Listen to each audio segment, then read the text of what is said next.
Supreme court తీర్పు ఉంది కదా, 100 మీటర్ల 100 మీటర్ల కన్నా తక్కువ ఉంటే పర్మిషన్ ఇచ్చేయచ్చు అని. ఇది నిజంగా ఆయా రాష్ట్రాల్లో ఉన్న అంటే నిరసనకు తలెక్కిన కోర్టు ఇక తప్పదు కదా.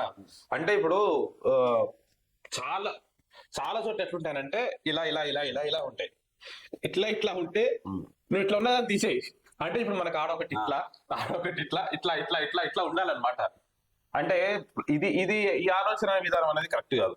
ఇప్పుడు పెద్ద చెరువులో మాదిరి మంచి పెద్ద పెద్ద నదులు ఉంచాలి, దానికి ఉన్న అనుసంధానం నదులు ఉంటే దాని కబ్జాలు చేసుకోవచ్చా?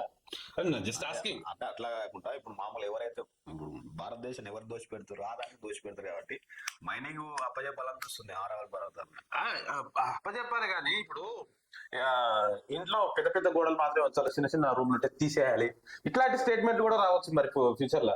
ఈ దేశంలో కూడా ఆశ్చర్యపోవచ్చు.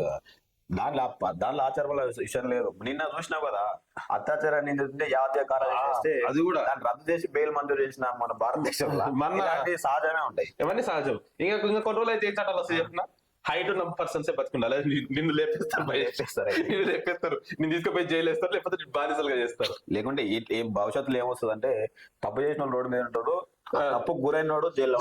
నిన్ను అడిగింది కదా, అమ్మాయి అడిగింది కదా, అదే నాకు ప్రాణరక్షణ లేదు స్వామి, వాడిని బయటకు వదిలింది కదా, నన్ను లోపల పెట్టి నన్ను చంపేస్తారు.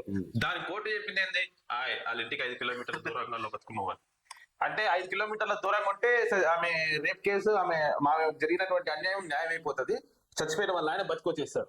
ఇటువంటి పిచ్చి తీర్పులు, ఇటువంటి పిచ్చి ఆలోచనలు, ఇటువంటి పిచ్చి రాజకీయాల వల్ల ఈ దేశం ఎటువైపు తీసుకెళ్తారో వాళ్ళకు కూడా ఆలోచన ఉండదు.